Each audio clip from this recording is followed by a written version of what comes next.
Podium Podcast. Lo mejor está por escuchar.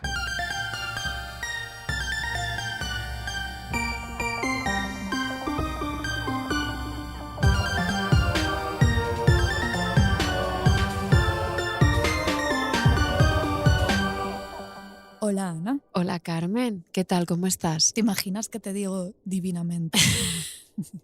Llegará ese día. ¿Llegará? Llegará ese día en Sí. el que estemos divinamente, llegará. Divinamente no estás, pero ¿cómo estás tú? Estoy muy cansada y no es que mi cansancio sea una manera de opacar mis sentimientos, es que realmente estoy cansada y estoy sumamente agobiada con mi tesis doctoral. Ay, Ese es mi estado de ánimo, es un agobio constante con una tesis doctoral Sí. incoherente. que no, que de verdad, que no inunde el podcast eso, porque ya es lo que nos faltaba. Es como un moco negro que se come todo en nuestra vida, así que vamos a... ¿Pero qué has comido? He comido sumamente sano porque hemos tenido un fin de semana de bastantes excesos. Sí, comimos una Porque pizza. tuvimos visita y entonces ha sido un fin de semana. También mi padre está aquí, entonces como que eso hace que salga de mis rutinitas. Entonces he comido muy sano, he comido arroz integral con zanahorias, esa col morada que nos dieron en el Market Ser. Yo la cogí verde. Yo la cogí morada, pues col morada, zanahorias, arroz integral, salsa de soja y un huevo en el arroz. Es bastante, da bastante lástima. No, pero estaba rico. Y de postre le había comprado a mi amiga Inara, que había venido de visita este fin de semana, que le encanta el helado. Entonces le había comprado helado, que al final nos lo comimos y he comido un poquito, pero muy poquito ¿De de qué helado era? de chocolate. Compré de chocolate y de mango. El de mango a mí, pero el de chocolate. El de chocolate es ese aparte que está rico, que es Qué artesano, rico. que lo llevé un día a tu el casa. de Talenti. Pues hay en mi casa. Uf. Entonces comí un poquito, tenía mucha hambre, luego he pasado por casa de mi padre y me ha hecho una quesadilla de merendar. Pues que tener a tu padre aquí en Me he hecho Providence, una- Rhode Island, eso... Me he hecho una quesadilla y un café con leche de merendar y así estoy. O sea, bien, ¿tú qué Muy has bien. comido? Pues yo he comido, me he despertado sin hambre porque comí eso. Hemos tenido fin de semana de excesos, comimos una pizza que es estilo Chicago, que yo no la había probado en la Yo no vida. pude porque soy celíaca. Claro, tú no pudiste, pues que no sabes lo que fue eso. ¿Estaba rica? Estaba muy rica porque la salsa de tomate estaba Pues mi exquisita. pizza sin gluten no llevaba Ya, tomate. eso luego me escribiste Me parece para bastante decírmelo. trágico y No discriminatorio. quiso decirlo en el momento. No, porque soy una vil gusanilla. Para No Bill quería... Gusanilla complaciente que no quiso incomodar a la persona que había tomado la iniciativa de pedir esas pizzas, pero la tuya no tenía tomate. Esta tenía, estaba muy rica, pero es que claro, era increíble. O sea, Es una era empanada. 20 centímetros de grosor, rellena de cosas, muchísimo queso. Estaba muy rica, la verdad. Pero entonces he comido, me he despertado como sin ganas y al final he hecho una especie de comida de aprovechamiento y he hecho como unos tacos de pues judías que estaban ya de lata que tenía y que me sobraban, cottage cheese, que sabes que me gusta a mí mucho, también. tenía un poquito como de lombarda y granada. Y todo eso lo... Ostras, Carmen, primera vez que me parece una absoluta guarrería. Estaba muy rico, Ana, te lo prometo. Lombarda, cottage cheese, granada y judías negras. Marrones. Y luego, después de grabar este podcast... ¿Caliente o frío? Caliente. Te vas a venir a mi casa y te voy a hacer una cena rica. No, pero eso no, por favor. Eso me ha parecido... ¿Qué vamos a cenar? No lo sé, pero... te iba a decir, tengo yozas, pero claro, es celíaca. Bueno, ya veremos, pero hay que vamos. superar tu comida, por favor. Bueno, Ana, vamos Venga, a dejar la vamos, comida se atrás, que acabó. no me juzgues, he comido lo que Nunca, he yo nunca podido. te Bastante juzgo. tengo que estoy Bastante aquí. tenemos A ver, yo he comido arroz integral Ya, con es que col también te iba a morada y decir, zanahorias. ni que te hubieras hecho tú. Queridas oyentes, así es la vida que tenemos. Entonces, vamos a dejar eso a un lado y me vas a dejar, Ana, que te aborde con una pregunta repentinamente intrusiva. Sí. Imagínate que no. A ver, es que la hondura de este espacio de intimidad que hemos creado y que compartimos tú y yo y todas las oyentes, pues ya no tiene de límites ni pudores, obviamente. Así que dime, así de pronto, ¿cuándo y cómo fue tu última regla? La estoy teniendo, o sea, Pero hoy puedes todavía. de salida ya, hoy es mi último día. O sea, estoy bastante de salida y ha sido una regla bastante benévola, contra todo pronóstico, porque no suele serlo. Y bueno, te diré, como bien sabes, o sea, no hay ningún detalle de mi regla que no sepas, que tengo una regla, pero las oyentes pues supongo que no lo saben, así que yo os lo comunico. Tengo una regla súper perezosa que viene más o menos cada 6 semanas, pues ella viene cuando buenamente puede y luego por suerte solo me dura 3 o 4 días, no como a la pobre infanta Catalina Micaela, que como ya todas sabéis, porque os lo contamos en nuestro episodio, quiénes eran las verdaderas hijas de Felipe, tenía reglas larguísimas de 9 a 11 días. Es que Ana acaba de decir 9 a 11 días, pero en el guión pone XXX días porque no nos acordamos. Son de 9 a 11, lo he comprobado. A ver, tú tienes una CPU infalible que si dices 9 a 11, seguro que eran 9 a 11. Bueno, tienes suerte dentro de lo que cabe. Las mías son más cortas, pero 9 a 11 días, que era como tenía ella, no son tan malas como las que tiene mucha gente después de las vacunas del COVID. A ver, yo sufro mucho más dolores después del COVID y después también. de las vacunas, eso es así, le pasa a casi todo. No sé, o sea, hablas con amigas y a casi todas les pasa. Pero hay gente que tiene ahora la regla cada 15 días, cosas así de las que nos hemos librado. Otros tormentos tenemos, ese no. Ese no. Una cosa muy rara, un poco extraña teniendo en cuenta pues lo acompasadas que vivimos, es que no tengamos las reglas sincronizadas, tú y yo. Voy a confesar aquí que este verano, cuando fuimos a la SER, que charlamos con Lourdes Lanchon a vivir, un besito a Lourdes, mentimos. Dijimos que sí, estábamos en la sincronía menstrual y no era verdad. Además nos recreamos, como las repipis, pepenadas, repelentes que somos, y dijimos que andábamos, y nos cito, en un sufrimiento simultáneo y fatigosísimo. Bueno, yo diría que somos unas personas, a ver, yo creo que esencialmente sinceras, pero por algún lado hay que empezar los guiones y aquel día ese lugar fue una mentira. Bueno, una mentirijilla.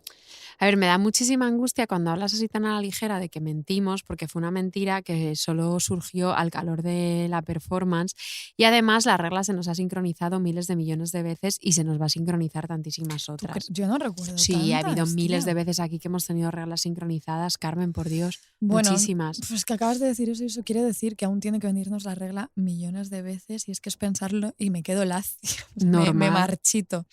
Pero bueno, me repongo porque para eso está este rinconcito terapéutico nuestro y vuestro y vamos a esmerarnos muchísimo hoy para que el episodio sea pues un ratito de consuelo y analgesia para todas las criaturillas menstruantes, también menstruantes, futuras menstruantes incluso, ¿por qué no? Que nos escucháis.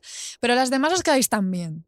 Porque si algo hemos aprendido en estos días de indagar sobre la regla en el barroco es que nadie debe ni puede permitirse creer que vive al margen de la menstruación. Así que poneos cómodas, tomaos el ibuprofeno, enchufad la mantita eléctrica y atentas porque empezamos con los vaivenes y secreciones del cuerpo humoral, con adolescencias monstruosas, con business menstruales y con remedios barrocos para el mal de madre. Que nada te falte. Nada nos va a faltar.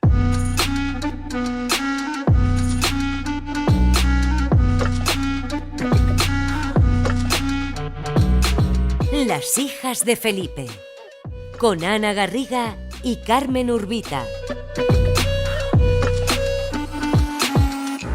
Un podcast con todo el bling bling de los siglos XVI y XVII. Producido por Podium Podcast. Mal de madre.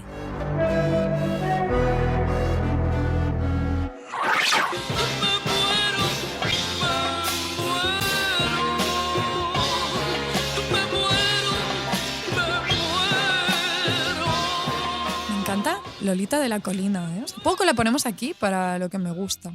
También si algún día decido asumir mi miopía, que igual algún día lo hago. Deberías, quizás. Quizá debería. Entonces llevaría gafas, mis gafas tendrán que ser como las que llevaba ella. Son bonitas las gafas de Lolita de la Colina, pero debo Buscadlas. decir que son una apuesta súper arriesgada porque también tienen como una especie de vibe, de aureola, de sociópata estadounidense que te encierra en su sótano 17 años y desapareces. Y claro, también tengo que decir aquí que como últimamente escucho sin parar otro podcast de Podium que se llama Criminopatía, compulsivamente solo puedo aproximar el mundo desde este tipo de señales, entonces pido perdón, pero las gafas, buscadlas, sí que tienen totalmente, las lleva mi vecino de enfrente, por ejemplo, sin ir más lejos esas gafas. No nos gusta tu vecino de enfrente. No me da la mayor... O sea, si algún día eres la hija de Felipe, me puedes buscar como en el sótano de Waterman Street. Lo dices muchas veces. Lo digo la muy verdad. a menudo. Yo nunca me he cruzado con él. Estás enganchadísima, Criminopatía. Enganchadísima, Luego le da enganchadísima. miedo volverse sola. Sí, sí, o sea, estoy súper enganchada. Escucharemos más Criminopatía. A mí es que me da miedo porque ya sabes que entro muy fácilmente en bucles con estos muchos crímenes, Temas, sobre todo sí. ¿son crímenes no resueltos? O... Muchos son no resueltos, A mí eso, la mayoría. a mí me atasco en el capítulo de la tesis y no me ves en 3 semanas indagando un crimen no resuelto de criminopatía, no me lo puedo permitir. Bueno, hemos puesto ese trocito agonizante de la canción Me muero, de Lolita de la Colina, porque aunque ella en realidad le canta a las agonías del amor y no a los calvarios menstruales, esa voz desgarrada podríamos perfectamente ser tú y yo quejándonos en cualquiera de nuestras reglas. Porque nosotras somos sufridoras, pero no sufridas. No, sufridas no somos. Sufridas, no. no. Al contrario, somos muy quejicas, pero yo creo que es una postura deliberada porque creemos mucho en el poder terapéutico de la queja compartida. Y aquí, o sea, un vistazo a nuestro chat de WhatsApp lo muestra perfectamente porque es una queja perpetua, la verdad. Y tenemos esto... acláralo tú, pero tengo que decirlo porque utilizamos una expresión cuando ya no podemos más para quejarnos, que me gusta muchísimo y que es heredada de tu abuela Lucía y es ay, coñito. Es que mi abuela Lucía, que es de los seres humanos que yo más he querido en esta vida, mi abuela Lucía era una persona maravillosa que comía mucho y estaba bastante gorda hacia el final de sus días, y entonces en Canarias, cada vez que, es que tengo la imagen en el apartamento de Canarias, cada vez que se le caía como algo al suelo y se tenía que agachar a cogerlo, mientras se agachaba y mientras se espantaba decía, ay, coñito.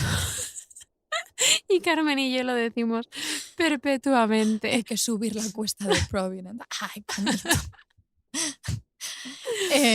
Ojalá haber conocido a la abuela Lucía. Maravillosa, Esa te pena hubiera me queda. encantado. Bueno, volviendo al tema, ninguna de las dos somos de regla suavecita. Tenemos menstruaciones verdaderamente barrocas, a veces paralizantes, de verdad, con síntomas muy similares a los que describía el médico, cirujano y astrólogo Juan de Barrios en su libro Verdadera Medicina, Cirugía y Astrología en 3 libros dividida, de 1607. Este tratadito es la única obra que Juan de Barrios publicó, pero es completísima y además bastante novedosa pues, por la extensión que dedica a temas de ginecología, de obstetricia y fecundación, y también por primera vez en un tratado médico en castellano, cuestiones de cosmetología y dietética femeninas, que ojalá haber conocido a Juan de Barrios antes para el episodio de Arreboles y Solimanes. Se hace pero una bueno, parte 2. se hace falta, sí. Claro. Por suerte sí que lo hemos encontrado a tiempo para hoy y podemos compartir con vosotras cómo describe los dolores de la regla. Atentas, que esto es muy bonito, para nada truculento. Las que tienen mal de madre no constan de juicio y no se pueden menear algunas veces, y el color de la cara es amarillo, y prívanse del habla, y a algunas se les tiran las piernas y se encogen y los dedos de las manos, otras se ríen y otras lloran, y todas tienen mordimientos en el estómago, y bascas, y ganas de vomitar, pulsos débiles y palpitación del corazón, y algunas veces los ojos los tienen tan cerrados que no se los pueden abrir, y algunas veces, aunque entiendan lo que se les dice, no pueden hablar, y algunas veces el pulso y la respiración se les quita que parecen muertas, y vomitan saliva. ¡Santo cielo! Yo creo que a esa gente... Y luego hablaremos un poco de esto que se oponía a la baja laboral por dolores menstruales. No habría más que leerles este trocito de Juan de Barrios y solucionado, dejarían de incordiar. Yo he tenido a lo largo de mi vida menstruante absolutamente todos estos síntomas. Es que creo que todos. a lo mejor habría simplemente como que hacer panfletos con esta cita de Juan de Barrios y Sí. repartirlos por las calles o llevarlos encima cada vez que estás menstruando y simplemente repartir. Ese puede ser quizás nuestro merchandising, puede ser como pequeños panfletitos con... Con merchandising te refieres a cosas dadas de nuestra mano para que las tomen como reliquias dadas por nosotras. Exactamente, la cita de Juan de Barrios. Me pregunto yo si vascas también tienes cuando tienes la regla, porque yo desde luego sí. Sí, también vascas. También las vascas. Vivo con vascas perpetuas, de hecho, incluso sin la regla. Para quienes incomprensiblemente no estéis ya con vuestro diccionario barroco de cabecera abierto, con el Tesoro de Covarrubias editado por Iberoamericana en la mano, os desvelamos que vascas son las congojas y alteraciones del pecho cuando uno está muy apasionado o de mal de corazón o de enojo o de otro accidente. Es decir, son unos sofocos. Sí. Aunque debo confesar que mientras preparábamos el episodio no me resistí a ocurrir corriendo al corde, que es absolutamente mi pequeño guilty pleasure. Soy una disfrutona como otra cualquiera. Para las oyentes despistadas, el corde es el corpus diacrónico del español y pese a tener una interfaz que te sangran los ojos cada vez que entras, es una maravilla de herramienta, porque básicamente te permite meter una palabra y un arco temporal y te saca como un montón de lugares en los que ha aparecido la palabra. Entonces, cuando buscas la palabra vascas, Juan Méndez Nieto, un médico portugués que escribió unos discursos medicinales en Cartagena de Indias a comienzos del siglo XVII, te aclara que son unas náuseas cualesquiera, pero siempre las encadena a términos que denotan cierta tristeza y desazón, como por ejemplo desasosiego y zozobra, son las dos palabras que más acompañan las náuseas en los discursos de Juan Méndez. Entonces podemos, por favor, todas empezar a usar la palabra vascas cuando tengamos ganas de vomitar, pero también a la vez tenemos que tener desconsuelo de ánimo. Esto es como angustia. Es como angustia, Claro. sí.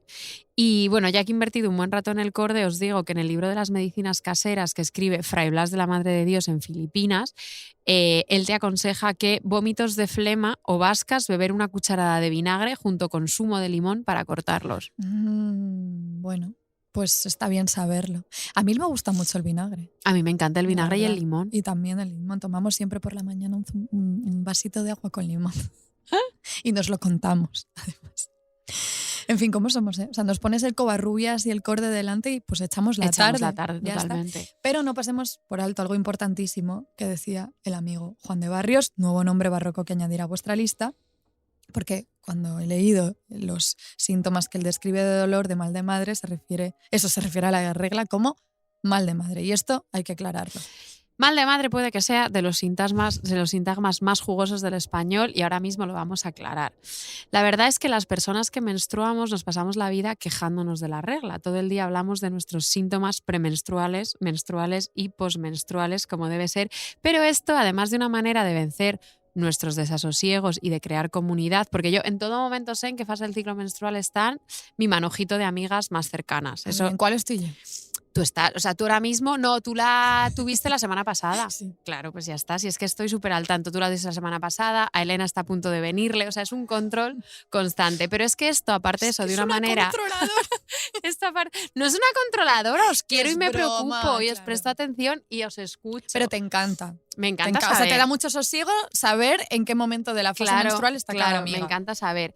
Entonces esto también es un statement. O sea, aparte de ser una manera de crear comunidad, también es un statement, un acto de resistencia para vencer un tabú milenario.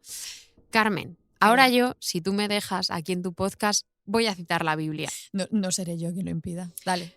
Resulta que en el Levítico la regla se describe, a ver, no hay ni un ápice de sorpresa en todo esto que os vamos a contar, pero bueno, así pues podéis también todas vosotras citar el Levítico con nosotras. En el Levítico la regla se describe como impura e infecciosa y se usa con sentido metafórico para aludir a cualquier tipo de desorden y descalabro. El Levítico 15 ocupa todo un parlamento de Yahvé a Moisés y Aarón sobre las impurezas físicas y esto es lo que dice, lo voy a leer, Ven. del flujo menstrual, dentro tono de la Biblia. Cuando la mujer tuviere flujo de sangre y su flujo fuere en su cuerpo, 7 días estará apartada, y cualquiera que la tocare será inmundo hasta la noche. Todo aquello sobre lo que ella se acostare mientras estuviere separada será inmundo.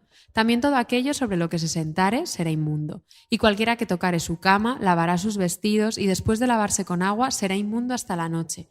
También cualquiera que tocare cualquier mueble sobre el que ella se hubiere sentado lavará sus vestidos. Se lavará luego a sí mismo con agua y será inmundo hasta la noche. Y lo que estuviere sobre la cama o sobre la silla en que ella se hubiere sentado, el que lo tocare será inmundo hasta la noche. Si alguno durmiere con ella y su menstruo fuere sobre él, será inmundo por 7 días. Y toda cama sobre la que durmiere será inmunda. Cuando fuere libre de su flujo, contará 7 días y después será limpia. Y el 8º día tomará consigo 2 tórtolas o 2 palominos y los traerá al sacerdote a la puerta del tabernáculo de reunión, y el sacerdote hará del uno ofrenda por el pecado y del otro holocausto, y la purificará el sacerdote delante de Jehová del flujo de su impureza. ¿Puede este ser el párrafo más misógino al que hemos dado cabida en este podcast, que es Remanso de Paz, ASMR barroco? O sea, este espacio nuestro tan reticente a recordar los arrebatos energúmenos y tan inclinado a volcarse en las genealogías celebratorias, diría que sí. Correcto. Pero creo que has hecho muy bien en traer el Levítico 15, Ana, porque es el Levítico 15. Es el Levítico 15.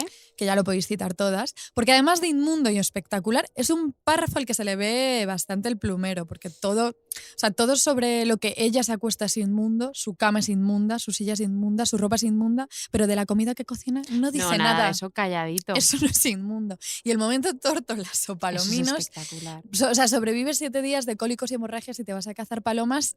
O sea, Levítico, ¿qué? La verdad es que no puedo evitar que me haga muchísima muchísima gracia siempre esta prosa delirante y súper gruñona y esta temporalidad súper Sí. sacada de la manga constantemente del Antiguo Testamento es desternillante. Más adelante, Yahvé sigue. Desternillante, con Más cara de- adelante te dice Yahvé que si tienes relaciones sexuales con una mujer mientras menstrua, directamente la criatura te sale con lepra. Pero atención, porque claro, esto es el Levítico, pero en el siglo XVII médicos bastante reconocidos como el francés Ambroise Paré van más allá y estaban plenamente convencidos de que si concebías al bebé mientras menstruabas te salía un pequeño monstruito, o sea, ya no una criatura con lepra, sino que ha venido más allá. Y aquí entra Carmen, que lo voy a contar, una anécdota filológica que me ha hecho bastante gracia y que le debemos a una historiadora italiana que se llama Ottavia Nicoli. ¿Lo he dicho bien? Yo creo que fenomenal. Ottavia Nicoli escribió un artículo titulado Menstruum quasi monstrum, parti monstruosi et au menstruale en el Cinquecento. ¿Lo he dicho bien? Yo creo que O sea, no sé ni latín ni italiano, ahora mismo estoy sudando y pasando muchísimos apuros. Pero bueno, Nicoli lo que hace es que rastrea el origen de esta asociación de la menstruación con los monstruos y la localiza en unos evangelios apócrifos y una mala traducción forzada de un copista latino del siglo IX que se inventa, por la gracia de la similidad fonética, lo de monstruos, menstruar, porque Claro. al parecer... Todo esto lo dice Ottavia Nicoli. Dice que la palabra menstruar no existe, si tú rastreas, no existe ni en las versiones árabes, armenias, etíopes ni sirias. Es decir, que básicamente un copista latina se lo inventó, que querían que de ninguna de las maneras se te ocurriera a ti yacer amorosamente y ser un poquito traviesa cuando tenías la regla. He dicho ser un poquito traviesa y se ha sonrojado un poco. A ver, es un asunto delicadísimo el de la filología. Es que la filología es muy arriesgada, aunque muy parezca que delicado, no. de verdad. Que se dé cuenta todo el mundo es que te resbala un fonema y de pronto sin darte cuenta estás instaurando toda una cosmovisión desvirtuada. Es muy peligroso. Pero venga, volvamos de una vez al mal de madre. Y Ahora que Ana- ya hemos asentado los prejuicios Claro. del Levítico. ahora Ana va a contar una anécdota muy de filóloga, de hecho. Y Es amiga, que yo soy filóloga, técnicamente. claro que eres filóloga. Sí, que insistimos, historiadoras no somos. Yo Un no soy ni poco- filóloga ni historiadora, yo soy Somos un poco titiritera historiadoras de- como de impostora. facto. O sea, si cuando ella cuente, ella eres tú, Ana. Sí.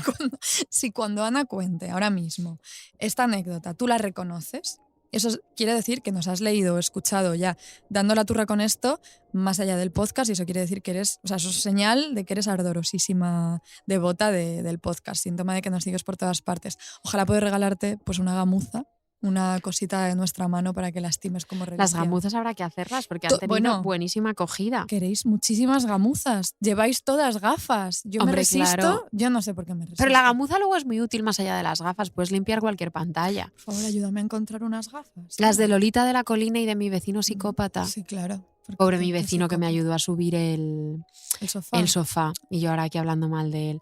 Se llama John. Bueno, vamos a ilustrar que era el mal de madre con una jugosísima anécdota. Tengo la sensación de que he contado tantas veces esto que las oyentes ya lo deben saber por ósmosis Las acústica. devotas de verdad, Sí, pero es cierto que nunca la hemos traído al podcast. No. Sí la hemos traído creo que al curso que dimos en Spy Crisis el año pasado y al artículo de contexto que escribimos para honrar a nuestra queridísima Santa Teresa. Pero bueno, la voy a contar aquí que tiene muchísima más gracia. Vamos a situarnos. Es 7 de septiembre de 1576. Teresa de Jesús está de vuelta en Toledo después de haber pasado una temporada poniendo en marcha el conflicto, el controvertido convento de Sevilla. Al llegar a Toledo, le escribió una carta a su querida amiga María de San José, deshecha en cariños. La carta empieza con Santa Teresa diciendo: yo le digo que me huelgo tanto con sus cartas que las estoy deseando. Oh. Es que las quiero muchísimo a estas dos. Pero bueno, después de contarle las penurias que atraviesa la priora de Malagón, que se llamaba Brianda de San José y la pobre estaba siempre malísima, le da un consejo para el buen sustento del recién fundado convento de Sevilla. O sea, Santa Teresa escribe a María de San José y este es un consejo que ella espera que se haga común a todas las monjas del convento. Les dice: guárdense de beber el agua de la zarzaparrilla, aunque más quite el mal de madre. Siendo yo una jovencísima investigadora, hace un montón de años de esto, me dediqué a rastrear todas las censuras y manipulaciones del epistolario de la Santa. O sea, eso fue como la mitad de mi tesis, era eso. Y era rastrear las manipulaciones y censuras en autógrafos, copias manuscritas e impresos. Y entonces descubrí que en la primera edición impresa de 1658 se sustituye ese mal de madre por mal de estómago. Vaya. Y entonces un fraile, esto sí que nunca lo he contado más allá de la tesis, pero hay un fraile del siglo XVIII, majísimo, que se llama Manuel de Santa María, que él transcribe las cartas y se da cuenta, él, de esta manipulación. Otro joven investigador del siglo XVIII y asegura que la expresión mal de madre la tachó la propia María de San José. Y te lo explica así. Que sean las testaduras hechas por la priora de Sevilla es para mí indubitable, consiguientemente a lo que arriba dije. Y puedo consistir en que estando algunos lances tan recientes y muchas o todas las personas vivas, tuvo María de San José por prudencia, antes de deshacerse de las cartas, el borrar así los nombres de ellas, como todo aquello de que hizo juicio no convenía el que quedase memoria. También tiró a oscurecer en alguna otra parte la de cierto vocablo, que aunque nada opuesto al pudor, limpieza y honestidad, siente la del sexo frágil en su explicación de algún sonrojo, mayormente respeto de personas de diferente sexo. No vaya a incomodar esto. Claro, es María de San José dijo, voy a tachar esto porque no apetece, o sea, si leen que a Santa Teresa hablaba de la regla, no nos la canonizan. Claro. La verdad es que me da mucha ternura porque para contar todo esto he ido a mi tesis y tengo una nota al pie que pues no sé, la escribiría yo con 25 años que pone, ¿puedo leer la nota al pie? Por favor, te lo pido. Pone la nota al pie. Tuve la oportunidad de consultar el autógrafo que custodian las Carmelitas Descalzas de Valladolid y efectivamente la expresión está tachada. Ella corroboró. El mal tachado, pero legible, con tachones verticales y de madre con tachones cruzados y emborronado, de difícil lectura. Menuda veintena, pasé una tremenda descocada. Es que ahí me da mucha ternura esto, los tachones cruzados, los tachones verticales, siendo súper específica, escribiéndolo súper erguida en su escritorio. ¿Con 25 años dónde estabas? Con 25 años acababa de volver de California, estaba en España. Madrid. Sí, estaba en España. Pero bueno, luego descubrí, y esto es muy interesante, y esto lo he descubierto preparando este episodio, que en las traducciones inglesas del siglo XX lo traducen directamente como histeria. Es decir, o sea, esa frase de guárdense de beber la zarzaparrilla, que más cure el mal de madre, el mal de estómago, en las traducciones inglesas de los años 50-60 lo traducen como histeria, pero que no se engañen, el mal de madre eran simple y llanamente dolores menstruales. Dolores menstruales, menstruaciones normales, si es que eso existe, menstruaciones problemáticas, pero eso es lo que eran. A ver, esto, de verdad, está mal que lo diga yo, pero un episodio que empieza con tormentos menstruales, Santa Teresa y el hallazgo filológico de una joven investigadora, o sea, contenido verdaderamente trepidante, yo creo que no se puede pedir más. Nada, este es un episodio solicitadísimo. Es que no se puede. puede pedir más.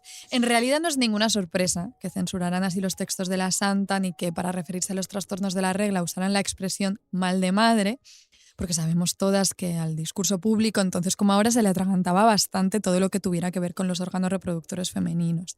Para la medicina de los siglos XVI y XVII, la madre, que se llamaban al útero, era un enclave pues, enigmático, oscurísimo, y circulaban un buen puñadito de teorías en torno al útero, pero nuestra favorita, porque tenemos teorías favoritas de todo tipo, teoría barroca favorita de cualquier cosa que nos eches a la cara, y en torno al útero nuestra favorita es sin duda la que sostiene que este órgano tiene una inquietante capacidad de movimiento y que se dedica a viajar como un pececillo por los vericuetos del cuerpo de la mujer. Esa imagen es súper seductora, es imposible deshacerse de ella. Estaba intentando encontrar un grabado que vimos hace tiempo que representaba esto, el útero como un pez.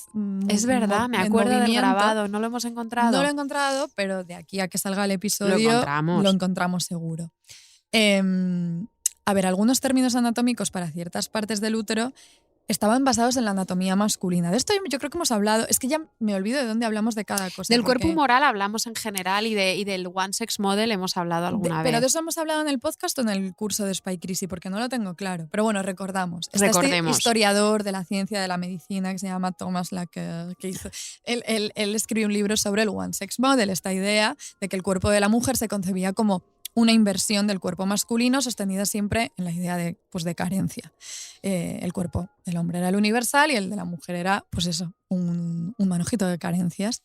Todos estos autores de textos anatómicos se agobian muchísimo, entonces pensando en que la mujer a su manera también produce su propio semen. Porque claro, esto invitaría a pensar que la mujer puede reproducirse en solitario y aquí en esto se enredan muchísimo con muchísima angustia.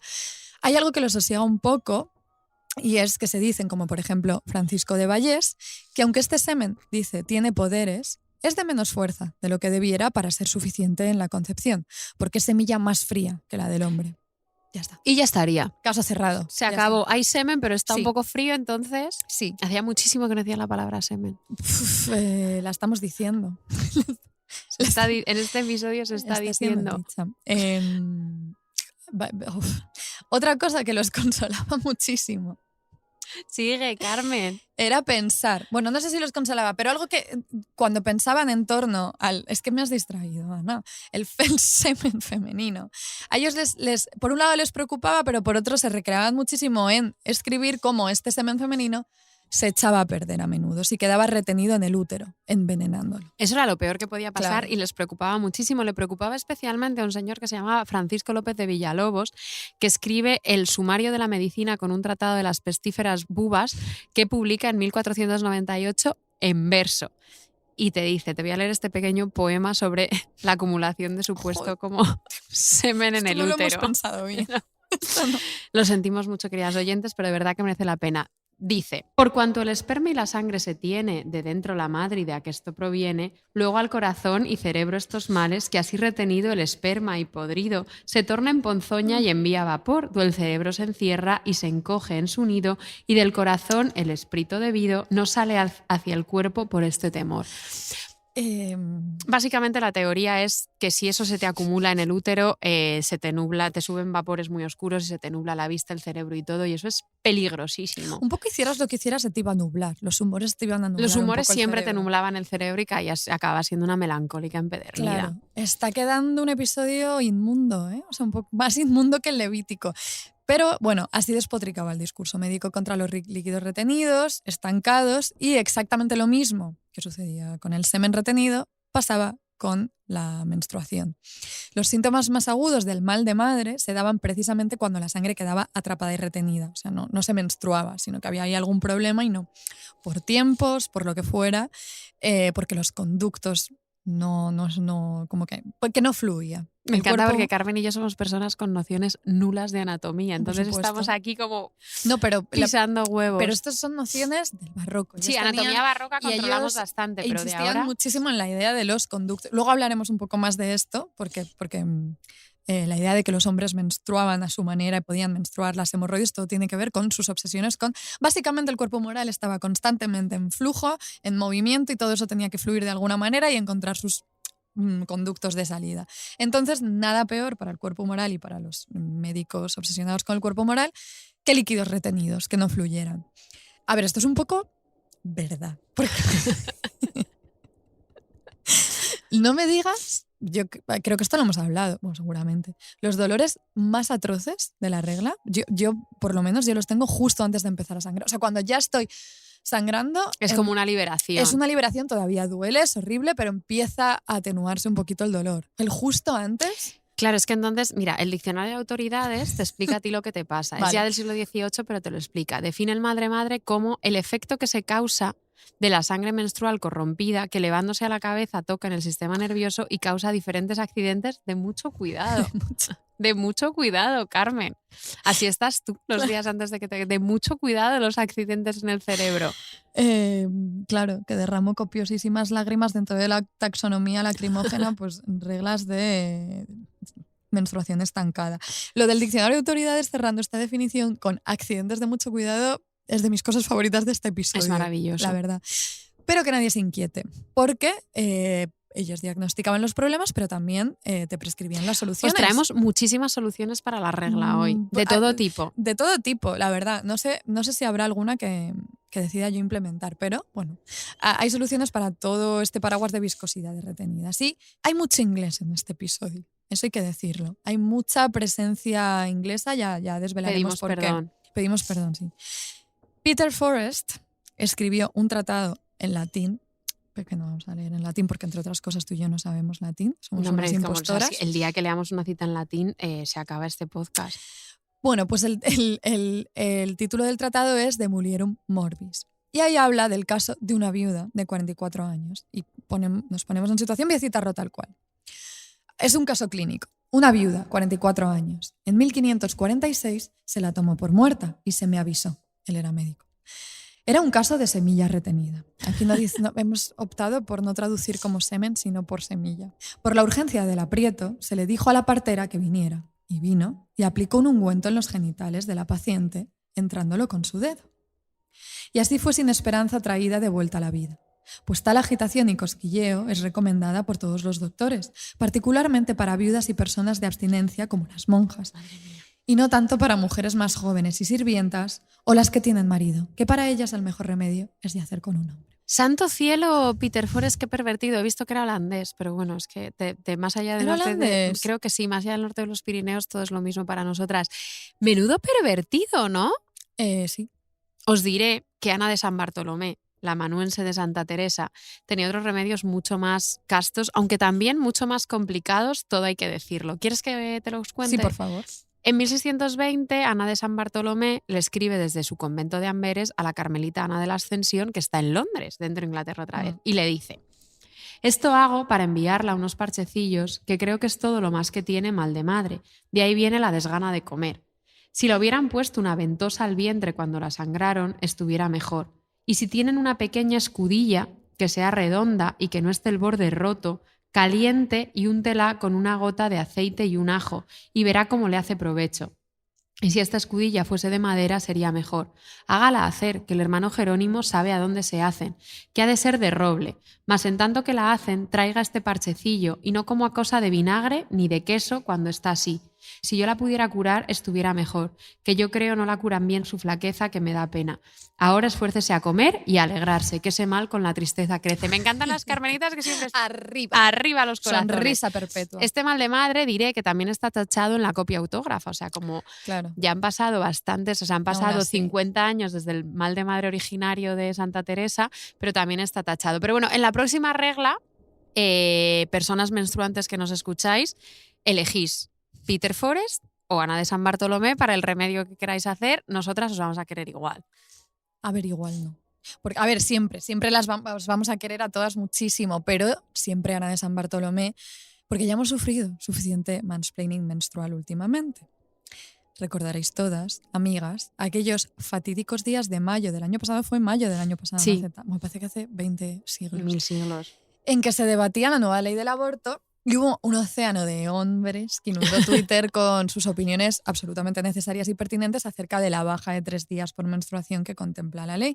Hablamos, recordemos, de una baja por menstruaciones especialmente dolorosas provocadas pues, por quistes, miomas o endometriosis. O sea, un sufrimiento al nivel de los tormentos que describía Juan de Barrios. Vascas, mordimientos de estómago, vómitos y palpitaciones. O sea, duro. Cosas calvarios.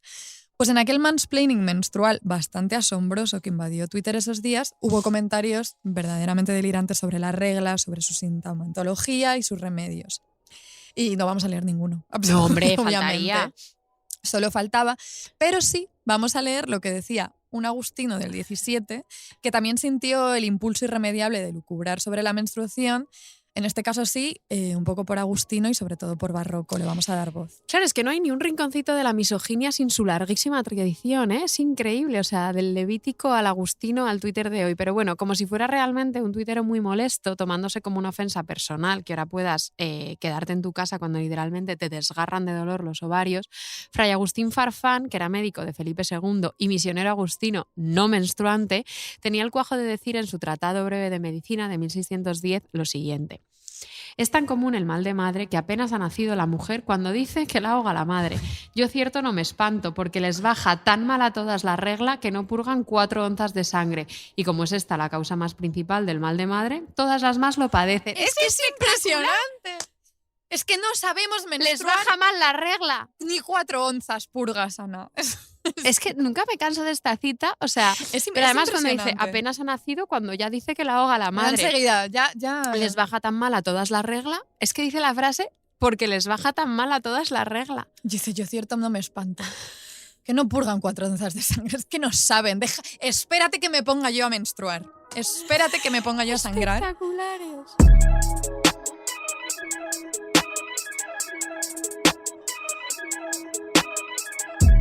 Bueno, vamos a dejar el mansplaining menstrual a un lado y vamos a pasar a esta siguiente parte del episodio que a mí me hace especial ilusión, Ana, la verdad. Lo sé. Me hace especial ilusión porque desde que empezamos a rumiar la idea de dedicar un episodio a la regla, siempre me fue un poco inevitable imaginarlo como un acto de reparación, un alivio retroactivo del inmundísimo percal, porque es un inmundísimo percal que es ser adolescente, menstruar y al mismo tiempo batallar con todo el imaginario y el aparataje representativo de la regla, que es horrible. Esto sí que es un calvario, de verdad.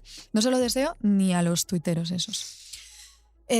Decíamos que por un lado, recopilando cosas que hemos dicho, por un lado existían nuestros siglos más favoritos de la historia, ese oscurantismo en torno al útero como espacio insondable, espeluznante y movedizo, censurable, y por otro lado un seguimiento exhaustivo desde el discurso médico de la salud reproductiva femenina. Y en esta vigilancia, así como entrasqueada y obsesionada, había un momento clave: la menarquia, la primera menstruación.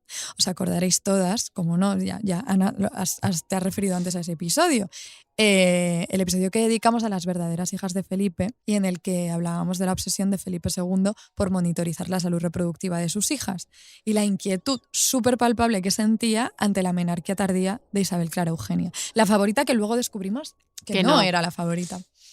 Le decía en una carta: el saliros sangre de las narices, a vos la mayor, creo que durará hasta lo que parece que tarda ya. Está enfadado de que no le baja la regla. Es que tarda ya. Claro. En aquel momento nos hizo bastante gracia esta idea aparentemente descabellada de que la sangre menstrual viniera a sustituir las hemorragias nasales, pero claro, todo cobra sentido si leemos el comentario entrometido de Felipe II teniendo en mente otra vez la economía de fluidos del cuerpo humoral, porque es que siempre explica todo. Porque en ese delicadísimo y siempre precario y mudable equilibrio líquido que era el cuerpo barroco, de pronto te podía pasar, sucedía, que tenías un exceso de sangre que buscaba de manera natural su propia manera de purgarse. Y si no podía ser la regla, entonces era una hemorragia nasal. Y si no podía ser, pues unas hemorroides. Ah, no, así era. Todo formaba parte de un mismo ciclo regulador que iba más allá de la función reproductiva. A nosotras esto, y siempre lo decimos, pues nos parece bastante convincente. Somos absolutas fanáticas, como se reveló muy claramente en el episodio del llanto y de las lágrimas, absolutas fanáticas de la economía de los fluidos del cuerpo humoral, en el que el cuerpo es un mecanismo perfecto o no, o imperfecto, pero el cuerpo es un mecanismo que debe regularse todo en base a los fluidos y todos los fluidos son el mismo, simplemente como con distintos grados de maceración. Claro. A mí me convence, siempre me ha convencido. Siempre, es la verdad, no le ponemos ni una pega. Sobre todo porque el cuerpo humoral nos regala a veces unos plot twists bastante agradecidos. ¿Te cuento uno? Venga. Hasta ahora hemos hablado del tabú del mal de madre, de la misoginia, pues eso, inmisericordia y milenaria del Levítico, de la menstruación como patología y como condena. Todo esto es así, pero como ya sabemos muy bien, después de, te voy a decir, 37 episodios. 37 episodios llevamos. 37 episodios dedicados Cuando al lleguemos barroco. como a 40 deberíamos hacer como... Bueno, 40 no, pero cuando lleguemos a 50 quizá hay que hacer como una fiesta, sí, una tómbola. Yo creo que una tómbola barroca sería bonito. Una tómbola... Este verano hay que hacer una fiesta. Este verano hay que Sí. hacer una fiesta. Sí. ¿Sabes? Sé lo de que es 37 porque cuando hacemos cada episodio hago los destacados de los stories Es verdad de que Instagram que te encargas tú y de pongo eso. episodio 36, Claro. episodio 37. Bueno, pues después de tantísimos episodios ya a nuestras espaldas, sabemos y sabéis que los discursos delirantes y desmesurados de nuestros siglos más favoritos a veces habrían, pues con su exceso, precisamente rendijitas a la contradicción. Pues los vericuetos del discurso moral, y esto lo cuenta una historiadora de la medicina, Gianna Pomata, en un artículo que tiene llamado Hombres menstruantes. Ella ahí cuenta que estos vericuetos del discurso moral hicieron que un buen puñadito de tratados médicos, sobre todo, esto nos pilla un poco más lejano porque se centra en autores alemanes del siglo XVII que además escribían en latín. Pero bueno, Nada que hacerle. nada que hacerle. Pues ellos invirtieron esta visión predominante que hemos mencionado antes de Thomas Laqueur, el One Sex Model, la idea del cuerpo femenino como un organismo pensado desde la carencia y el desvío frente al modelo masculino, y pensaron al contrario en el cuerpo femenino y su menstruación como un modelo saludable, aspiracional, de hecho. Viva. Claro, dentro de esa economía de fluidos, precisamente porque menstruaban, porque purgaban como convenía. Y en el cuerpo masculino y sus hemorragias, ya fueran nasales o hemorroides, como menstruaciones vicarias, desviadas, y de las que hablaban también en los mismos términos de periodicidad. Circulaban, por ejemplo, muchísimas recetas para provocar o restaurar el flujo de las hemorroides que contenían prácticamente los mismos ingredientes que las fórmulas prescritas para estimular la menstruación en mujeres. Todo esto da para muchísimo. Quizá algún día hagamos un episodio, ¿por qué no? Un episodio aparte sobre hombres menstruantes. Hay que hacerlo porque Sí. yo he encontrado infinidad de material. Hay muchísimas cosas también sobre judíos en la Sí, península. sobre la imagen como Sí. del judío menstruante, Es que que es como toda una categoría en sí misma. Hemos encontrado tanta información que creemos que merece un episodio aparte, entonces lo dejamos ahí aparcado para más adelante. Es que hay mucho por indagar, da para una tesis entera y no nos podemos No, por permitir favor. ni media tesis más en este podcast. Entonces, Abandonamos las potenciales había que tesis. mencionarlo porque esto era importante, pero lo dejamos ahí para... Sobre todo importante en los tiempos que corren. Es que es Es importantísimo. importantísimo recordar lo de los hombres menstruantes. Pero volvemos a la monarquía adolescente. Volvemos. Que te encanta a ti. Me encanta. Es que fue, de verdad, uno de los periodos más traumáticos de mi vida. ¡Qué fuerte! Uf, lo pasé fatal. En otra carta, Isabel Clara Eugenia le decía a Felipe II: y sea enhorabuena haber cumplido vos la mayor 15 años. Qué gran vejez es tener ya tantos años, aunque con todo esto creo que aún no sois mujer del todo. Está obsesionado. Claro. Con 15 años, Isabel Clara Eugenia había superado en un año la edad en que se consideraba normal la llegada de la regla.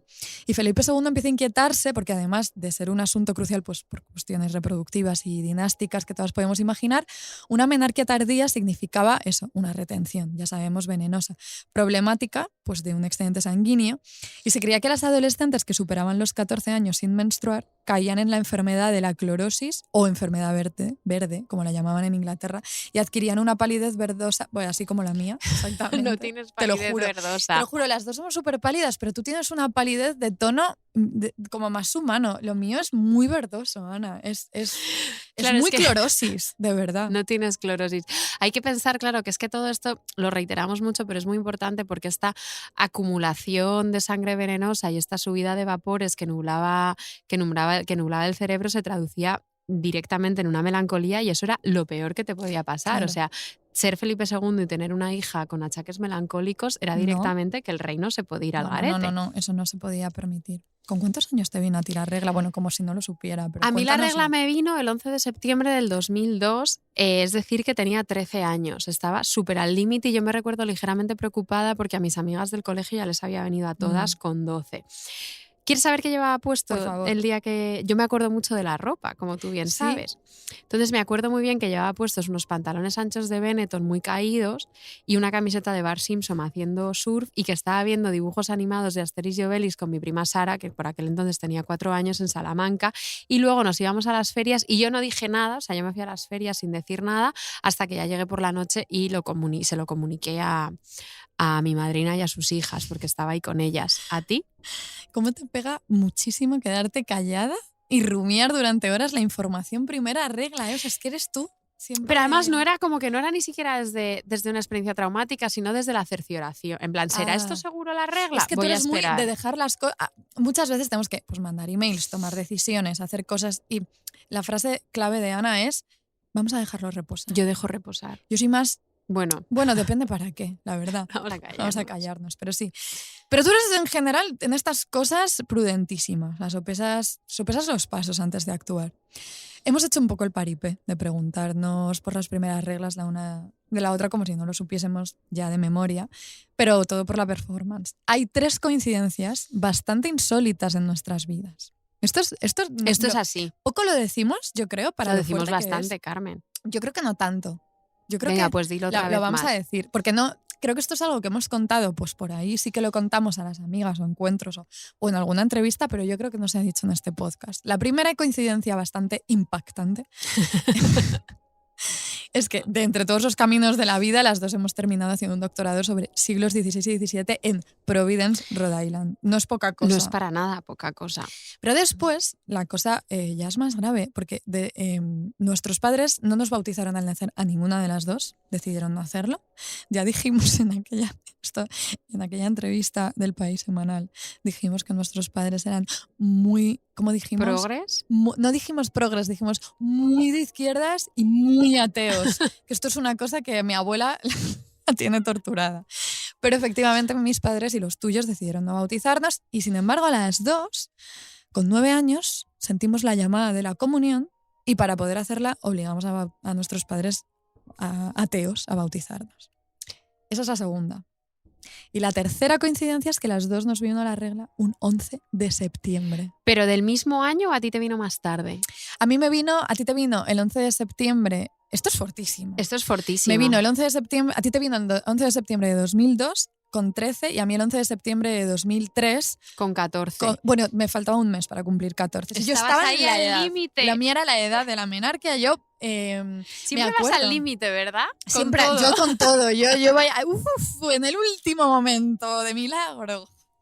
Cuando pero sí. parecía que no. De pronto llego, pues me vino y yo me acuerdo que estaba en un parque jugando y mi madre tenía justo el País Semanal, que era como aniversario del 11 de septiembre, Torres Gemelas. Claro, es que por es eso el me cumple de mi acuerdo. madre, además. Yo por eso me acuerdo muy bien, porque el 11 de septiembre es el cumple de Pino y aparte es 11 de septiembre. Claro. O sea, es Torres una fecha Gemelas, bastante Allende, memorable. todo, claro. Y a mí estaba en casa de mi abuela y entonces recuerdo que mi abuela lo único que tenía a mano, aparte de decirme, claro que esto es muy menarquia, ya eres una mujer, que es Claro. esa frase, todo su peso, solo tenía compresas de pérdida de orina y me puso una compresa, me dio una compresa enorme de pérdida de orina. Yo recuerdo caminar por el pasillo inmenso de Jaén de mi abuela con las piernas abiertas y pensar, esta es una vida que no merece ser vivida, esto yo no. Horrible. Pobrecita. Horrible. Bueno, desde luego para el discurso médico barroco la menarquia era un 11 de septiembre en toda regla, o sea, era un antes y un después definitivo en la vida de una mujer, porque quedaba atrás la inocencia y empezaba una época de irracionalidad y lascivia desmedidas. Yo recuerdo perfectamente que el verano que me vino la regla en Canarias, mi abuela Lucía me dio como todo, o sea, como que yo siempre me pasaba la vida como, hacía como pequeñas casetas con las hamacas de plástico y con toallas y me encerraba ahí como con mis 5 amigos a Tu comer club Skittles, social. mi club social, a comer Skittles y jugar a las cartas y unos caramelos que me gustaban mucho. Y mi abuela me dijo, ya no puedo, o sea, eso ya ha llegado la menarquia. Mi abuela no dijo menarquia. Claro, te imaginas. ¿Es la abuela Lucía? Sí. Ay, coñito. Dijo, ay, Ay, coñito, ya no. Ya no. Claro, a mí nadie... Todo este peso del que vamos a hablar ahora, que sigue pesando ahora y pesaba en aquel momento en los tratados de medicina sobre la menarquia, los deseos desenfrenados sexuales de las adolescentes en aquel momento, porque me vino la regla, pero yo seguía siendo esencialmente una tabla de planchar, que era lo que me decían en el colegio, y yo encima me empeñaba muchísimo en cualquier atisbo de sexualización, no, yo me ponía camisetas anchísimas, ropa anchísima y lo que tenía era 2 botoncitos, los pezones me dolieron mucho durante 2 años, me dolían muchísimo. Carmen lo pasó, yo es que no lo pasé tan mal. Es que yo o lo sea, pasé no... fatal. O sea, para mí era una época de qué horror. Bueno, hemos mencionado ya 200 millones de veces, y probablemente me quede corta, a Robert Barton y su Anatomía de la Melancolía de 1621. Nos encanta ese libro. Nos gusta mucho y lo traemos otra vez porque nos gusta y porque en este asunto de la primera menstruación, nuestro amigo Robert pierde bastante el tono que normalmente tiene, que es entre sosegado y satírico también, que en general es así, pero en este caso, cuando se trata este tema, se transforma en un auténtico energúmeno. El bueno de Robert. Ahí no había visto, a pesar de lo que lo mencionamos, no había visto yo su retrato. O sea, no le ponía cara. Yo no le pongo Por favor, cara. Búscalo ahora mismo. Hay un A retrato de Gilbert Jackson de 1635. Mira la cara que tiene como de juerguista, como tiene una sonrisilla de medio lado que, de verdad, que es Es como, verdad, o sea, como de tiene... señor de sports bar aquí de Por Estados favor, Unidos. os pedimos la tarea que cuando estéis Sí. escuchando el episodio ahora mismo buscáis la cara de Robert Barton y la tenéis delante mientras Carmen os va a leer la cita Eso es. que se dispone a leer en este instante. En la que pierde esa sonrisilla de medio lado y se pone bastante energúmeno, dice. Generalmente, las mujeres comienzan la pubertad, como la llaman, a los 14 años y empiezan entonces a ofrecerse, algunas rabiosamente. De la lujuria insaciable y antinatura de estas jóvenes, ¿qué país, qué pueblo no protesta? Les odio, o sea... Robert Barton. Robert, tío, no. Se supone que aquí está parafraseando un poco a otro libro que se llama Los milagros secretos de la naturaleza del médico Levinus Lemnius. Que ¿Sabes que aparece leído. en mi tesis bastante? Lo sé porque te estoy leyendo. Porque tiene un lo tratado recuerdo. sobre el oro potable. Es que, y se leía bastante, como Sí. las cosas que escribía este señor se leían muchísimo. Robert Barton, todo era un reciclaje perpetuo, continuo, constantemente en el barroco, pues lo había leído. Y entonces, y cuando está diciendo estas cosas tan de energúmeno Robert Barton, está en concreto citando a su manera un momento en el que el bueno de Levinus explica en su libro. Él te explica por qué sucede esto en las adolescentes. Porque hay de pronto como un arrebato de lascivia con 14 años cuando te viene la regla. Eso es. Y ya es como un camino hacia la lascivia y la racionalidad que no frena nunca, no cesa, hasta que te casas. Y entonces cesa. Ya está. La sangre, que ya no se toma para aumentar sus cuerpos, o sea, el cuerpo de las adolescentes, porque con la primera regla, pues como dejan de crecer, la sangre que ya no se toma para aumentar sus cuerpos abunda y es exceso. Y desboca su entendimiento con imaginaciones venéreas. Y a esa edad se peinan y adornan y no solo contemplan continuamente sus ojos y mejillas en el espejo, sino que desean ser vistas por muchachos y que las persigan y les hablen dulcemente, mirándolos de reojo con ese propósito. Dulcemente. Él insiste en dulcemente, no es cosa mía. Y es así que les surge un cosquilleo placentero, un picor en sus partes interiores y comienzan los ardores de amor. Y son fácilmente seducidas a la cópula. A ver, diré que por un lado me parece absolutamente deleznable todo este discurso de la sexualización vinculada a la regla, pero no puedo por menos que encandilarme con la manera que tiene Levinus Lemnius, que parece hentai de Rosalía, este fragmento. La verdad, sí, un cosquilleo placentero, un picor en sus partes interiores. Jo, es que el ardores de barroco amor. nos lo da todo, ¿eh? Nos lo da todo hechísimo. El caso es que eso, el discurso médico de la época asociaba la primera menstruación como acceso a una lascivia irracional que, por supuesto, no daba espacio ni por asomo a la posibilidad de una reflexión consciente por parte de las adolescentes sobre los cambios que empezaban a vivir en sus propios cuerpos. No os vais a sorprender, es dificilísimo, claro, encontrar testimonios escritos de adolescentes que hablasen en primera persona sobre su menstruación. Pero es que aquí en este podcast nos va la vida. Entonces, si había que encontrarlo, se ha encontrado. Había que encontrarlo. Tengo que decir que me ha costado muchísimo. Esto diré que todo esto de la adolescencia, que era la gran obsesión de Carmen, es mérito absoluto de Carmen el haber encontrado es que es una este obsesión relato. Que tengo, porque para mí de verdad fue espantoso y tiene que haber algo, alguien, una mujer, un adolescente en algún lugar del barroco tenía que decir algo sobre esto. Bueno, pues me ha costado muchísimo encontrar, un jaleo para encontrar ese libro. Tenemos de todos modos que repasar muy bien, me voy a encargar yo de repasar muy bien, porque claro, muchas, por ejemplo, en las Carmelitas podías entrar a partir de los 12 años, claro. Creo, entonces había muchísimas menarquias en los conventos. Debe haber epistolarios en los que se ayuda. Esto lo vamos a hacer. Podemos hacer un episodio específico que sea la regla en el convento. Venga, más adelante. Venga, tenemos. Sí, vamos a hacer como una trilogía de la menstruación. Me parece genial. Que es la introducción, hombres menstruantes y regla en el convento. Y remedios da para un episodio. Venga, pues ya está. Que lo sepáis, lo que se os viene. Perdón, continúa. El caso es que es solo por la dificultad de encontrar testimonios, solo por eso que para esta parte del episodio nos estamos ubicando de manera muy excepcional y un poco regañadientes en Inglaterra, porque como dijimos en el episodio de Reliquias, en esta vida se puede ser de todo menos protestante. Eso no se puede ser. Eso no se puede. Entra Lady Elizabeth de Laval. Lady Elizabeth de Laval, bienvenida. Una amiga más. Ella nació en 1648 en una familia acomodadísima. O sea, ella es una tía aristocrática. Y además luego por lealtades familiares anduvo en enredos políticos, acabó exiliándose en Francia, murió allí, de hecho. Tiene como una vida, cuando hicimos el episodio, hemos hecho ya algún episodio sobre mujeres geopolíticas, estrategas. Ella tendría muchísima información. O sea, podríamos hacer una segunda parte de eso en la que apareciera Elizabeth de Laval, pero hoy nos interesa principalmente porque de 1663 a 1672 escribió sus meditaciones, unas memorias que cubren justo su adolescencia y parte de su veintena. ¿Están muy estudiadas? A ver, este libro que he leído tiene un capítulo entero dedicado a ella, y sí que hay más gente que ha escrito sobre ella. En general, en Inglaterra la gente ha escrito, lo tienen como muy manoseado todo. Yo una vez me tuve que leer, que también tenía mucho que ver, perdón por interrumpirte, con el cuerpo humoral, cuando estaba haciendo el ensayo aquel que escribí sobre las actrices, la Serrana de la Vera y la monja Alférez, me leí todo un ensayo sobre la simbología de la barba en Early Modern England. Me acuerdo de eso. Y cómo si llevabas la barba de una manera significaba una cosa, significaba otra, y toda la posición de la barba en el discurso humoral, porque también es como un pelo que sale hacia afuera. Todo está escrito. En Claro, Inglaterra claro. sobre todo. A ver, sí que se ha trabajado bastante las meditaciones de esta mujer, en parte porque no tanto por su adolescencia, que es a lo que dedica un capítulo del libro que he leído, que por cierto lo tengo aquí apuntado. Ahora lo digo, ahora lo recupero.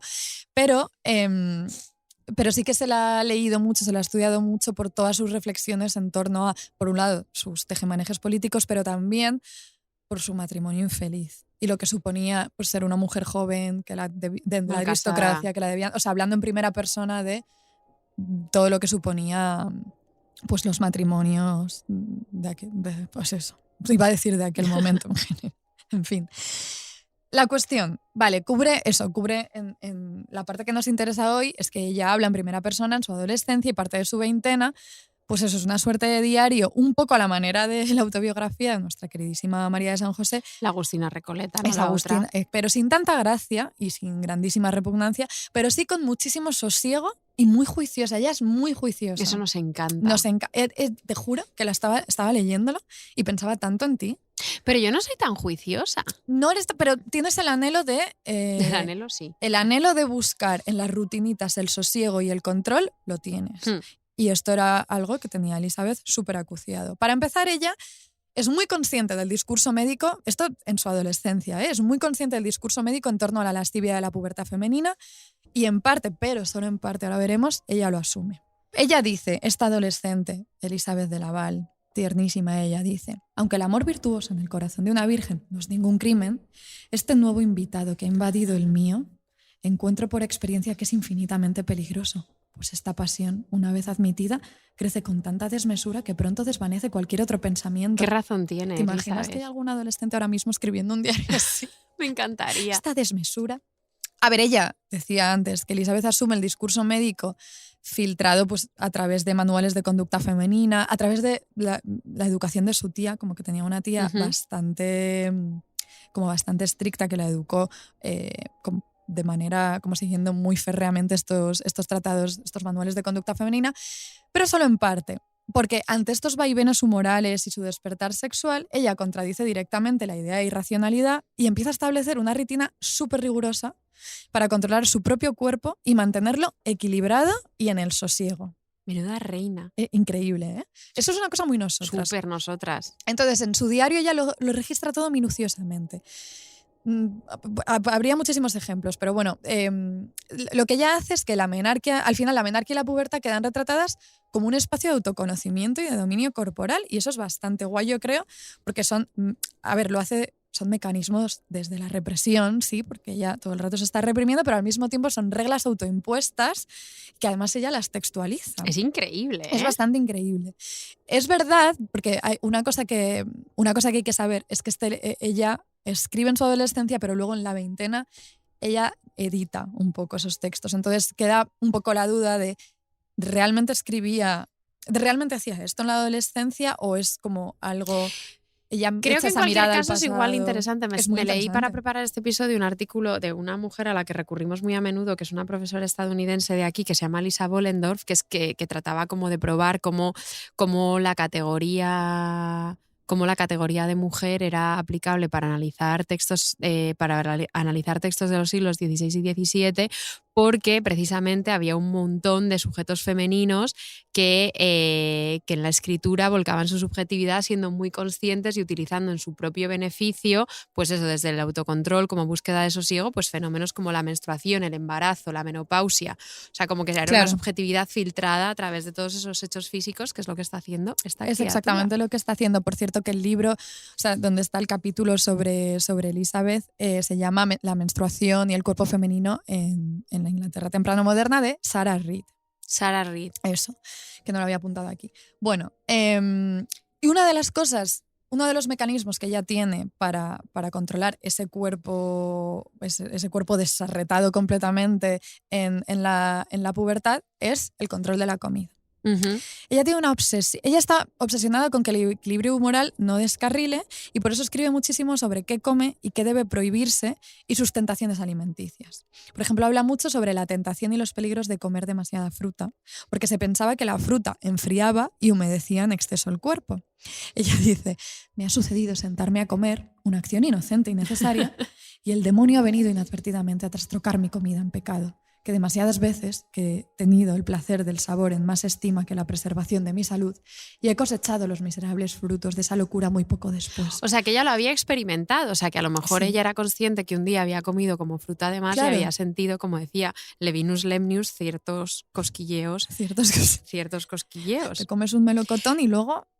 Dios sabe. ¿Sabes que sería súper interesante comparar? Porque he estado repasando el epistolario de Ana de San Bartolomé y está como total y completamente obsesionada también con la alimentación.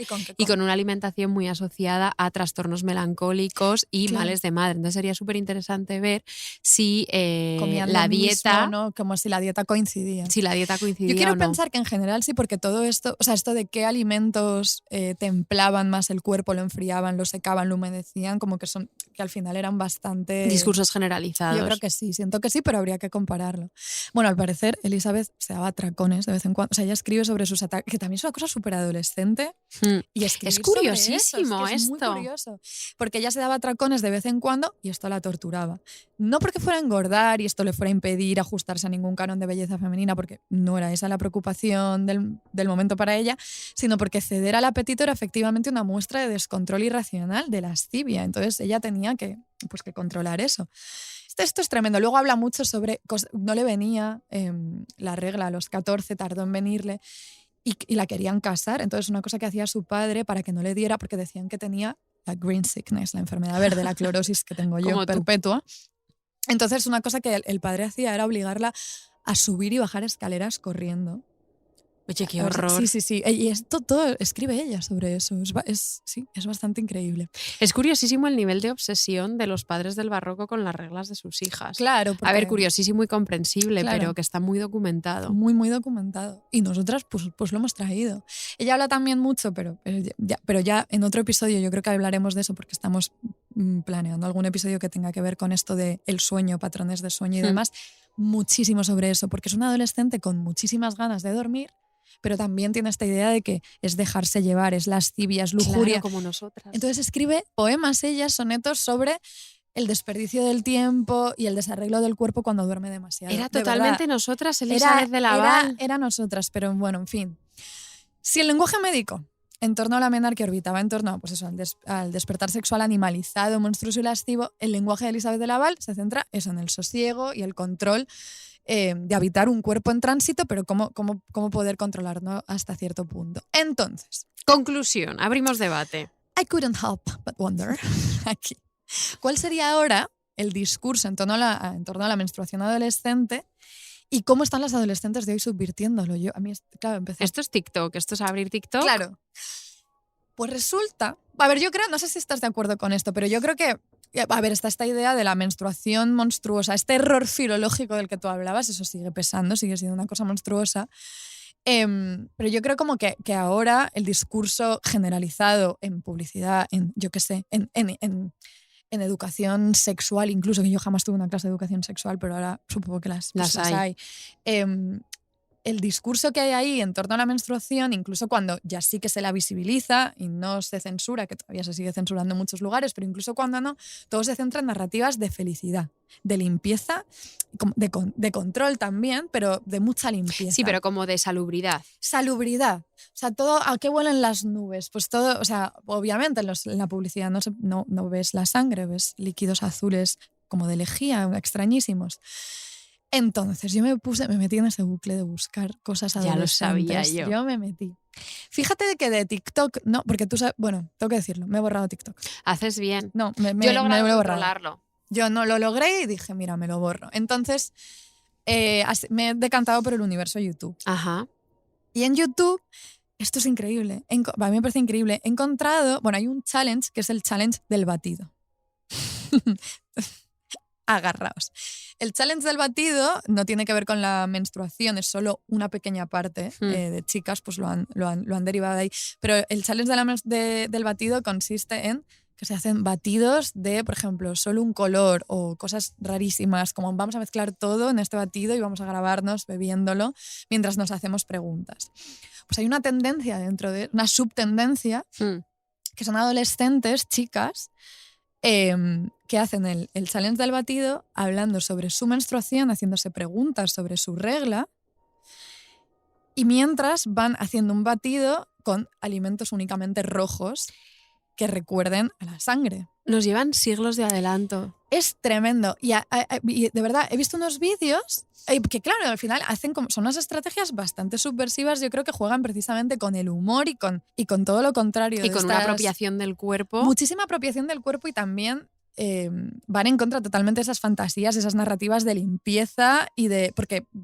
y aparte, y esto me da mucha envidia, porque si yo lo pasé tan mal, en parte fue porque todo era un cuadro. O sea, es que sangrabas muchísimo, te ensuciabas muchísimo, estabas manchando Ahora en existe clase. la copa también, que Bueno, es es que un antes y un después en mi vida, pero en aquel entonces, o sea, yo recuerdo esos 14, 15 años como que esto es insostenible, es asqueroso. Y a ellas me alegra mucho, de verdad, me da mucha paz, mucha alegría que haya adolescentes hoy en día que están riéndose tranquilamente de lo asqueroso que es todo, porque además había unas que directamente se les salía el batido, se manchaban muchísimo, ralentizaban, ponían cámara lenta, como recreándose en la monstruosidad y lo asqueroso de la regla. Y me dio mucha paz. Me eso. da mucha alegría esto. A mí debo decir que nunca me ha parecido asquerosa. O sea, siempre la he percibido como con cierto... O sea, porque me duele, pero siempre la he percibido como desde como la salud, un poco el disfrute. Un poco como el discurso humoral de tiene que salir, que salga bien. Soy yo sana. barroca siempre. Yo no, pero no era porque yo lo viera asqueroso, era porque constantemente recibía estímulos de si no es limpio esto, si no es invisible, si no es higiénico, esto es un monstruo, claro. O sea, yo sí que lo pasé mal. Ya, es que tampoco me manchaba mucho yo, Ana. Era un desastre.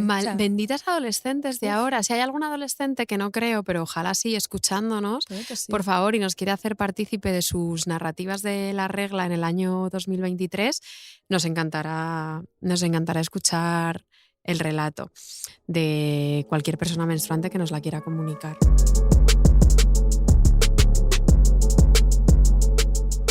Carmen. Ana. A nosotras del barroco nos gusta decir siempre que se caracteriza muchísimo por muchas cosas, pero una en concreta es porque absolutamente todo era un negocio.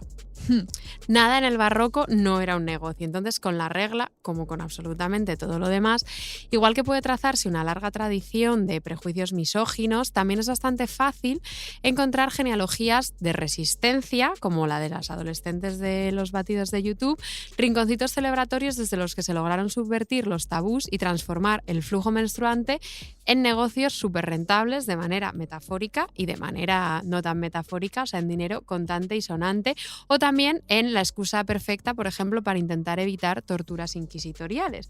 En 1650, una mercader acusada de judaizante intentó evitar la tortura diciéndole a los miembros del tribunal de la Inquisición que es que ella tenía el mal de las mujeres y que por lo tanto no podían tocarla porque era total y completamente impura. Aunque no le funcionó, debo decir, es una anécdota bastante reveladora de hasta qué punto las mujeres, como esta Elizabeth de la que acabamos de hablar, las mujeres eran conscientes del terror, el misterio y la idealización que rodeaba sus cuerpos y no dudaban en usarlo para su propio beneficio. Hay que ver, ¿eh? O sea, al final siempre acabamos hablando de dineros, todo se hacía negocio. Todo confluye en los dineros. ¿Me vas a contar que la sangre menstrual también tenía su business? Todo tenía su business y tú lo sabes perfectamente. Esta historia que os vamos a contar ahora se la debemos a Fernando Bouza, que es profesor de Historia Moderna en la Complutense, una persona brillante y encantadora, que se conoce todos los rincones de los archivos españoles y le invitamos a venir a Providence hace unos años y nos contó y nos trajo todo este material. Vamos a situarnos. Dentro, ficción sonora. ¿Empiezas tú la ficción sonora? Vamos con la ficción sonora. Venga, vamos con la ficción sonora. Estamos en Madrid, en 1649, y estamos en la casa de una de las familias con mayor abolengo de Castilla, los Mendoza de Cañete.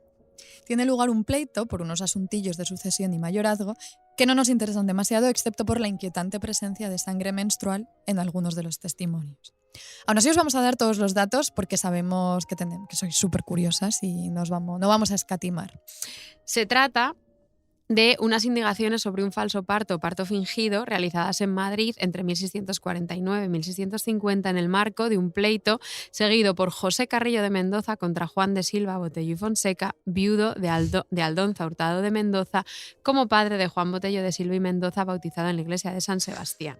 Ni un dato, que no sé todo. El proceso resulta en una condena a Juan de Silva, de la que fue indultado en 1658. El pleito no está digitalizado, que sabemos que estáis todas yendo corriendo a leerlo a la página del Archivo Histórico Nacional. Pero bueno, a nosotros lo que nos interesa de este pleito es que una de las criadas que declararon aseguraba que la señora implicada en el pleito, doña Aldonza Hurtado de Mendoza, le había pedido en varias ocasiones que cogiera una de sus camisas limpias y se la llevase a la criada de la princesa de Ascoli, y cito, y de su parte se la diese para que la ensangrentase y se la volviese. Es que es fuerte, este testimonio, efectivamente. A los 2 días, al parecer, aparece la criada con la camisa ensangrentada y se la da a Aldonza, que según aparece en el pleito, se la puso para fingir que le venía la costumbre. Porque como asegura la criada, hacía años que no tenía la achaque de ordinaria. Me encanta que a partir de ahora también podemos ir también intentar lexicalizar la regla y podemos llamarla mal de madre, costumbre o achaque de ordinaria. También en ¿cómo se llamaba? Aparecía en otro texto el mal de la camisa o algo así. ¿El mal de la camisa? Sí, creo que era en la Lozana Andaluza. Puede ser en la Lozana Andaluza. Ahí creo que de hecho debe haber muchísimo de dónde lexicalizar. Pero bueno, lo cierto es que este tráfico de camisas ensangrentadas fue bastante común en aquel 1649 en casa de Aldonza de Mendoza, que pese a tener más de 50 años estaba empeñada en dar a entender que podía parir por un asunto de un pleito de mayorazgo y un asunto de una línea de sucesión. Era importantísimo. Entonces más tarde ella, ni corta ni perezosa, le pidió a una tal Catalina de Cuenca que le acomodase un niño varón para que pudiera fingir el parto. Esto es toda la ingeniería. Este pleito fuerte. es espectacular porque parece ser que esta Catalina de Cuenca tenía una casa a la que algunas mujeres iban a parir en partos secretos y antes de echar a los niños a la piedra podían darlos a otras mujeres. Entonces, bueno, durante meses estuvo Aldonza llevando un colchoncillo sobre la barriga. Aldonza me parece un ser humano deleznable y espectacular Con a la sus vez. 50 años ella... Claro, estuvo llevando un colchoncillo sobre la barriga hasta que tuvo su parto fingido con aquel niño robado de una casa de partos. O sea, se trataba de un plan sin fisuras para perpetuar el linaje. Pero bueno, esta historia que hemos contado aquí un poco atropelladamente me fascina, pero también me revuelve el estómago la casa de partos y los niños robados. Claro. Y no querría yo, después de todo este trayecto por el Levítico y por las maravillosas reapropiaciones de la regla adolescente, no querría yo por nada del mundo acabar así el episodio de hoy. Así que me voy a tomar una licencia que nos tomamos de vez en cuando, que es ser un poquito anacrónicas, y os traigo para cerrar unas camisas manchadas de sangre menstrual como las de Aldonza Hurtado de Mendoza. Pero estas camisas manchadas de sangre menstrual están en Oaxaca en el siglo XVIII en un contexto... Estamos yéndonos de siglo un poquito. Sí, estamos en el siglo XVIII en un contexto bastante más festivo y sonrojante. Estamos en Oaxaca, en México, y toda esta historia que voy a contar sucede entre el Viernes Santo de Cuaresma y el 12 de noviembre de 1777 en el convento de Nuestra Señora de la Concepción. En el convento hay muchísimo revuelo porque se acaba de iniciar una investigación inquisitorial por un intercambio epistolar que revela muy claramente una práctica muy común, que era la práctica de solicitación de confesión, es decir, incitaciones sexuales por parte del clérigo a su hija espiritual. Vaya. El intercambio epistolar se dio entre un confesor que se llamaba José Mariano Gutiérrez Gijón, teniente de cura del Sagrario de la Catedral de Oaxaca, y María Hilaria Palacios, doncella española, vecina de la ciudad de Oaxaca, de 21 años al momento de la denuncia. Todo esto se descubre porque la propia María Hilaria, con sus 21 añitos, denuncia el trasiego epistolar al Santo Oficio para descargo de su conciencia cuando su madre la pilla. El informe de los inquisidores califica las cartas de impuras, escandalosas, heréticas, provocativas, obscenas, libidinosas y blasfemas. Por favor, vamos y aquí claro, os leo mi carta favor. favorita que le escribe el confesor a su hija de confesión. Le dice: acabo de recibir tu otra cartita acerca de las enaguas y te digo que no te haga fuerza, que no todo ha de ser eterno.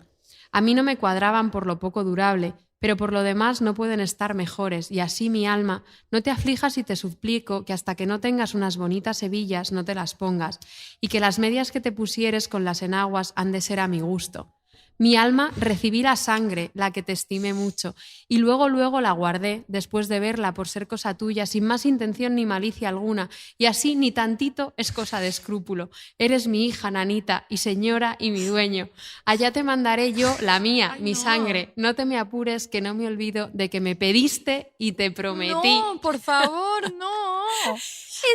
Es tremendo. Me recuerda, ¿te acuerdas del episodio en el que hablábamos de este cura era veneciano que Sí, pedía el de las lágrimas de mi bebé. estas son las lágrimas de tu bebé, que quería intercambiar trocitos de camisón con semen? Pues Estamos aquí en lo otra mismo. vez hemos vuelto al semen. Ya, no, pues no, vamos a volver a la sangre, que es mucho mejor, aunque es lo mismo según el cuerpo moral. Aunque en el juicio es muy gracioso, porque en el juicio inquisitorial el confesor José Mariano, que digo se llama José Mariano, declara que no sabe de dónde sacó la sangre, que, ya no, No. que él no se puede imaginar de dónde sacó la sangre, y la Inquisición lo ve bastante claro y le dice también que recibió la sangre que la hija le envió. Sería sin duda sangre menstrual, que le pidió en otro papel, y le dice que la guardara por ser cosa suya. Uy, Muchísimo o sea, hemos dado material en este episodio para pensar cómo os queréis remediar la regla, si como Peter Forrest, Forrest que era o como holandés, Ana de no San británico, Bartolomé. hemos dicho. ¿Cómo vivisteis las personas menstruantes que nos escucháis, cómo vivisteis la entrada a la adolescencia Esa menarquia. y la menarquia? Y bueno, y aquí pues unas enaguas manchadas de sangre que podían servir para fingir un pleito y una línea de sucesión, o directamente pues para tener encuentros libidinosos en un convento de Oaxaca. Estoy cansadísima y sobre todo me alegro muchísimo de no tener la regla hoy. Porque pienso mucho en la regla cuando lo tengo, pero no me alegro lo suficiente los días en que no la tengo. Bueno, amigas menstruantes, no menstruantes, todo el mundo, Adiós, hasta dentro de 2 dentro de semanas. Hola, tú no me conoces. Soy tu menstruación. ¿Qué? Ah, la regla. Ya veo que has oído hablar de mí. Ya creía que no ibas a venir nunca. Cada cosa a su tiempo. Pues nos vemos.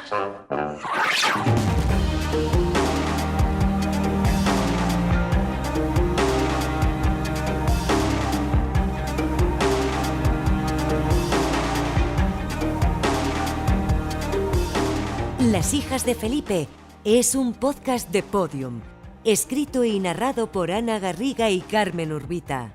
Diseño sonoro, Elizabeth Búa. Jefe del proyecto, Jesús Blanquiño. Producción ejecutiva, Lourdes Moreno Cazalla. Sintonía por Caliza.